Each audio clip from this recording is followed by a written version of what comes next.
तो आज मैं आपको एक बड़ी अनोखी रहस्यमय कहानी सुनाऊंगी।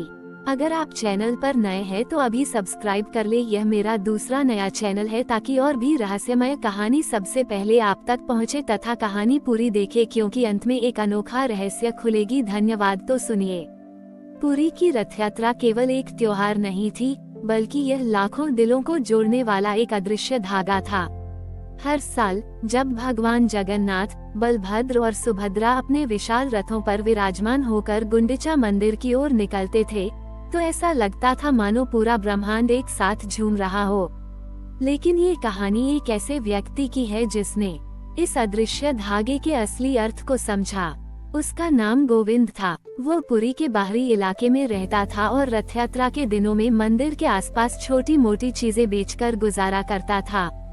गोविंद का जीवन संघर्षों से भरा था और अक्सर उसके मन में यह सवाल उठता था कि क्या भगवान सचमुच उसकी सुनते हैं। वो हर साल रथ यात्रा में शामिल होता, भीड़ में खड़ा होकर रथों को खींचते लोगों को देखता, लेकिन कभी खुद को इस उत्सव का हिस्सा महसूस नहीं कर पाता था। उसे लगता था कि यह सिर्फ अमीरों और बड़े भक्तों का त्योहार है। एक साल रथ यात्रा से कुछ दिन पहले गोविंद को अपने बूढ़े पिता की अचानक तबीयत खराब होने के कारण पैसों की बहुत जरूरत पड़ गई। उसने हर जगह मदद मांगी, लेकिन कोई नहीं मिला। हताश होकर वह मंदिर के पास एक कोने में बैठ गया। उसकी आंखों में आंसू थे। उसने मन ही मन भगवान जगन्नाथ से प्रार्थना की, प्रभु, क्या आप सचमुच मेरी पुकार सुनते हैं? क्या ये रथ यात्रा सिर्फ एक दिखावा है या इसमें कोई सच्चा आशीर्वाद भी है? उसी क्षण एक वृद्ध महिला जिसका नाम राधा था उसके पास आई।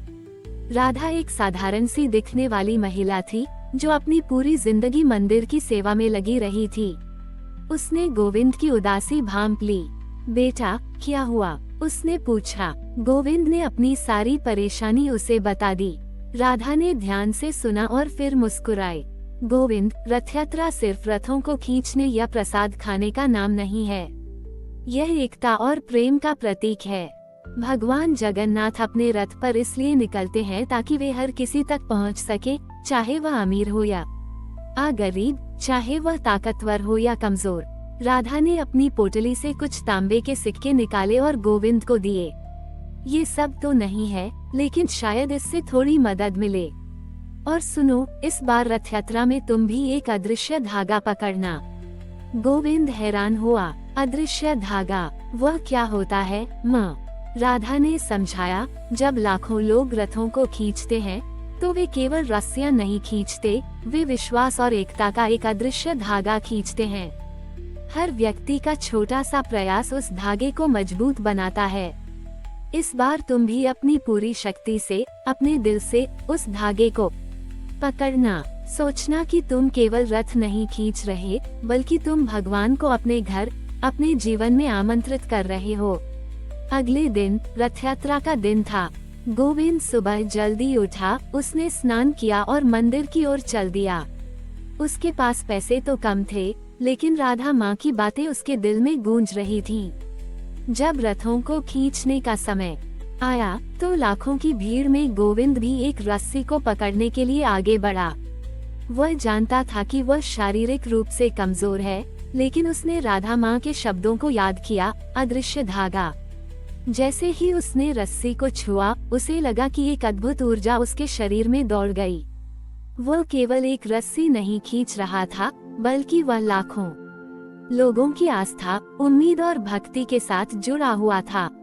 उसे महसूस हुआ कि हर व्यक्ति का छोटा सा प्रयास कैसे एक महान शक्ति बन रहा था। उसे लगा मानो भगवान जगन्नाथ स्वयं उसके साथ खड़े होकर रथ को आगे बढ़ा रहे हों। उस दिन उसे अपनी सारी परेशानियां छोटी लगने लगी। शाम को जब रथ गुंडिचा मंदिर पहुंच गए, गोविंद थक कर चूर हो चुका था, लेकिन उसके चेहरे पर एक ऐसी शांति थी जो उसने पहले कभी महसूस नहीं की थी। उसे लगा कि उसके पिता की तबीयत अब सुधर जाएगी।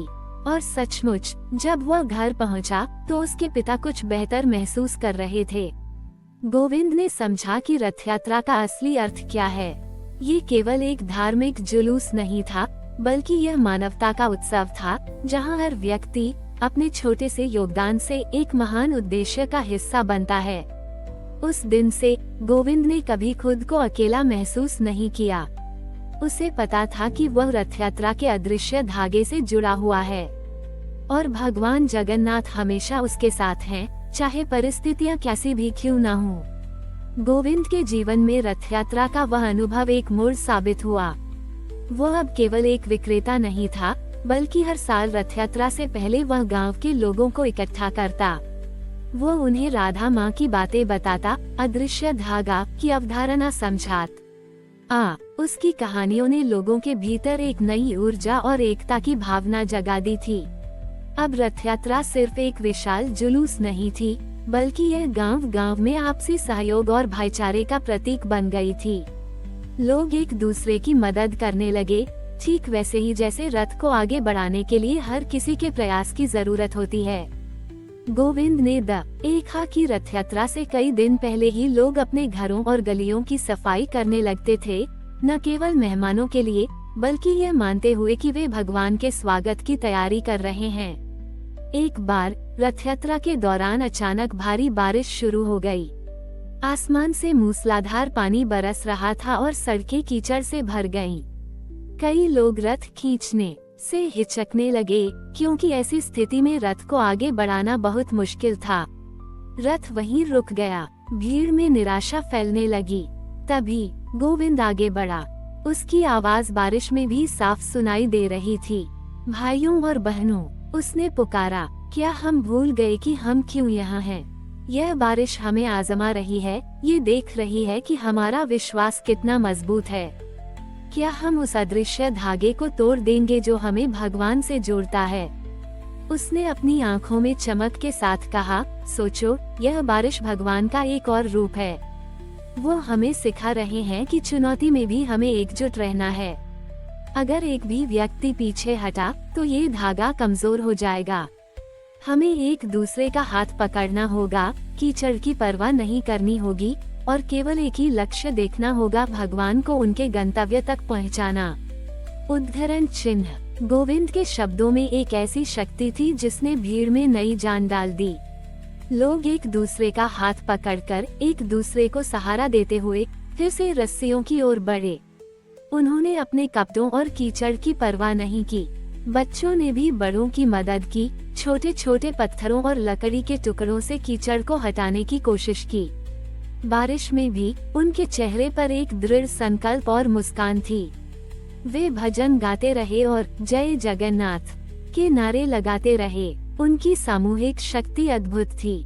धीरे धीरे लेकिन निश्चित रूप से रथ फिर से चलने लगा। हर कदम के साथ एक अविश्वसनीय ऊर्जा महसूस हो रही थी।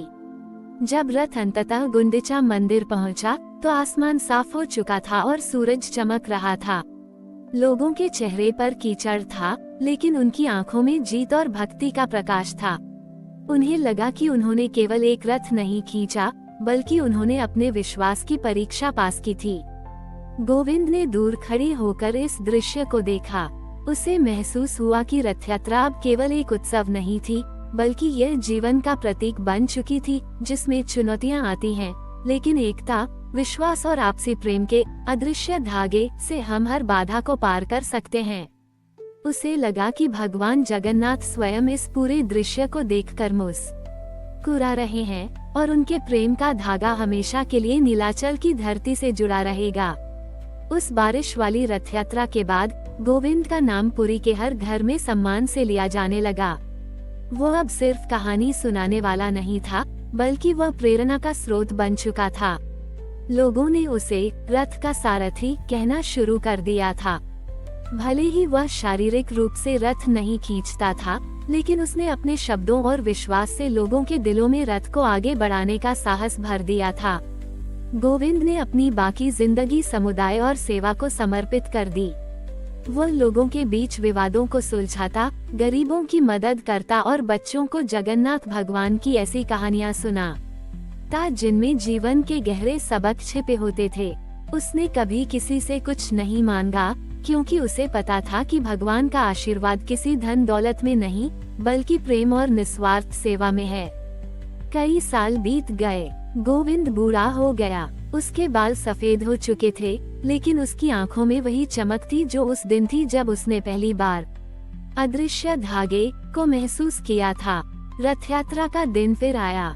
गोविंद इस बार रथ खींचने के लिए भीड़ में शामिल नहीं हो सका। वो एक किनारे पर बैठा था, लेकिन उसकी आत्मा हर उस व्यक्ति के साथ थी जो रथ खींच रहा था। जब रथ आगे बढ़ रहे थे, गोविंद ने अपनी आंखें बंद की। उसे लगा मानो लाखों अदृश्य धागे उसके चारों ओर बुने जा रहे हैं, जो हर भक्त को, हर रस्सी को और स्वयं भगवान जगन्नाथ को एक साथ जोड़ रहे हैं। उसे महसूस हुआ कि यह केवल एक जुलूस नहीं था, बल्कि यह अनंत काल से चली आ रही एक परंपरा थी जो हर पीढ़ी को एकता, विश्वास और प्रेम का संदेश देती थी। एक हल्की सी मुस्कान उसके चेहरे पर आई और उसकी सांसें शांत हो गईं। गोविंद चला गया था, लेकिन उसका संदेश हमेशा के लिए पुरी की हवा में गूंजता रहा। लोगों ने महसूस किया कि गोविंद का जाना किसी अंत की तरह नहीं था, बल्कि वह अदृश्य धागे का एक और अटूट हिस्सा बन गया था, ठीक वैसे ही जैसे जगन्नाथ भगवान अपने अधूरे स्वरूप में भी पूर्ण हैं। आज भी जब पुरी में रथ यात्रा निकलती है, तो लाखों लोग रस्सियां खींचते हुए एक दूसरे से कहते हैं, देखो, ये रथ केवल हमारी शक्ति से नहीं चल रहा, इसे गोविंद का अदृश्य धागा भी खींच रहा है, जो हमें भगवान के प्रेम से जोड़े रखता है। और इस तरह रथ यात्रा का अदृश्य धागा सिर्फ एक कहानी नहीं, बल्कि एक जीवित परंपरा बन गई, जो हर साल लाखों लोगों को ये याद दिलाती है कि एकता, विश्वास और प्रेम ही सबसे बड़ी शक्ति है, और भगवान जगन्नाथ का आशीर्वाद उन सभी के साथ है जो इस अदृश्य धागे को थामे रखते हैं। हमारी और भी आध्यात्मिक एवं अनोखी कहानियाँ देखने के लिए हमारे चैनल पर जाएं तथा धार्मिक एवं पौराणिक अनोखी कहानियाँ हमारे चैनल पर है, कृपया जाके देखें तथा हमारे चैनल को सब्सक्राइब करके रखें और वीडियो लाइक जरूर करें। धन्यवाद।